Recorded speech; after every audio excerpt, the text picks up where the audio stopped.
Je commencerai par vous dire merci, infiniment merci pour votre mobilisation.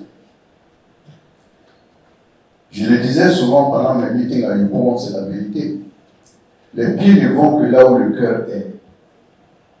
Si vous êtes venu, ce n'est pas parce que le ministre devait être là. Le ministre, bon, le ministre, c'est pas. Mais c'est parce que le cœur même y est. Merci donc d'être venu. Donc, je disais, cette rupture collective a été le vecteur de tout ce que j'ai dit, de cohésion, d'union, de fraternité, de solidarité, mais évidemment, d'union, de fraternité, de solidarité et de partage. Parce qu'effectivement, il s'agit de partager un repas en commun, sinon même deux repas en commun. Alors, tout cela est de nature à nous pousser, à nous donner la main, à être unis. Tous les appels du système d'enseignement scolaire et de recherche scientifique, tout cela nous pousse à nous donner la main, à être unis pour le bonheur de notre sous-secteur. Nous devons œuvrer au quotidien à faire en sorte que la paix retrouvée dans le sous-secteur, que cette paix demeure. Parce qu'on a connu des moments assez turbulents. Et aujourd'hui, grâce à Dieu, grâce à vous tous, je le dis toujours, les résultats, ce n'est pas seulement l'apanage du ministre, c'est l'œuvre de tout le monde, de tous les acteurs. Moi peut-être, mais vous plus. Donc, œuvrons à faire en sorte que cette paix retrouvée sur nos campus demeure.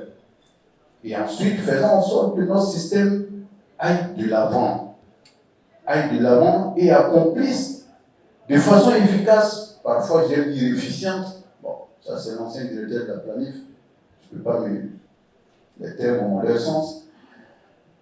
Il faut que nous puissions remplir donc de façon efficace, à défaut de le faire de façon efficiente, la mission principale qui nous a assignée, que j'ai toujours rappelée. Nous sommes des enseignants, on dit la répétition est une vertu pédagogique. Il ne faut jamais perdre de vue ce pourquoi nous sommes les animateurs du sous-secteur. Former des ressources humaines de qualité capables de contribuer efficacement au développement du pays. Il ne faut jamais perdre ça de vue.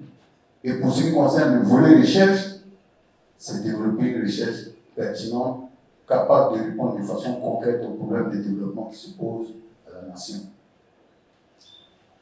Alors, je chuterai en disant simplement que, à la dernière réunion du cabinet élargi, je pense que j'ai indiqué la trajectoire que nous devons suivre en 2026. Je l'ai indiqué avec suffisamment de détails. On a parlé de diplômes harmonisés et sécurisés. Mais pour le moment, le projet n'a pas démarré. Tant que le projet n'a pas démarré, vous continuez à donner les diplômes que vous donnez, qui arrivent au ministère pour signature, on continue. Mais le jour où on va commencer à implémenter, à mettre en œuvre le nouveau projet de diplôme harmonisé et sécurisé, en ce moment, oui, on va basculer, on va changer de paradigme. C'est aussi simple que ça. Quant aux autres idées qui ont été véhiculées à la réunion du cabinet élargi, bien évidemment, elles demeurent de mise. Elles demeurent de mise avec, je l'ai dit, avec objectif principal, faire en sorte que notre enseignement supérieur retrouve son lustre en temps. Au niveau qualité. Au niveau qualité.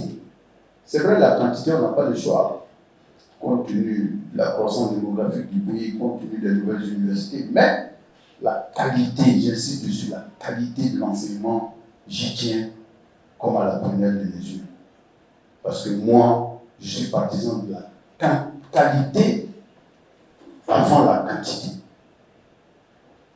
Les mathématiciens dans la salle savent que vous pouvez additionner autant de zéros que vous voulez, le résultat sera toujours zéro. Je vous remercie.